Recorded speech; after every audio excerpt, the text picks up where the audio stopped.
शेगाववरून आषाढी वारीसाठी पंढरपूरकडे संत गजानन महाराजांची पालखी 10 ते 12 जुलै या कालावधीमध्ये सोलापूरमध्ये मुक्कामी येते।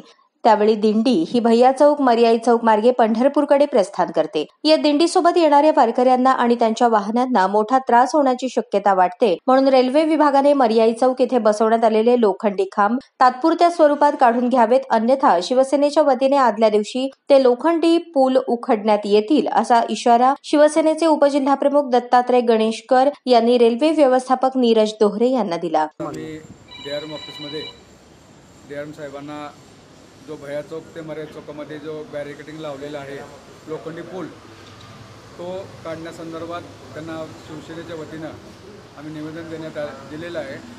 सदरच्या काळामध्ये दिनांक 11-12 शेगावहून निघाली गजानन महाराजांची दिंडी त्या मार्गे जाते, त्या दिंडीला अडथळा होऊ नये म्हणून आम्ही शिवसेनेच्या वतीने या ठिकाणी निवेदन दिलेलं आहे आणि स्वतः डीआरएम साहेबांनी सांगितलं की आम्ही ती तात्पुरतं काढून घेतो आणि दिंडीला रस्ता मोकळा करून देतो।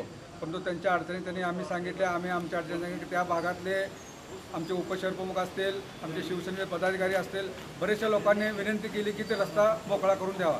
तिथं सध्या सकाळी आणि संध्याकाळच्या टायमाला शाळाकरी विद्यार्थी असतात, ते विद्यार्थीसुद्धा गैरसोय होते।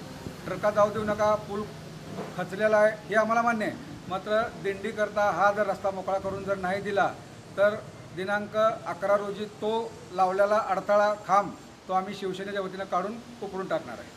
यावेळी उपशहर प्रमुख चंद्रकांत मानवी, शिवसेना संघटक अंबादास चव्हाण, विभाग प्रमुख विष्णू लोंढे, शाखा प्रमुख दादासाहेब गणेशकर, राजू तलाठी, अजय खांडेकर, योगेश सलगर, ॲडव्होकेट चौधरी, सनी तलाठी, हकीम बुणकी, दत्ता जाधव, असलम शेख, रसूल शेख, प्रताप बनगर तसेच शिवसेनेचे पदाधिकारी उपस्थित होते।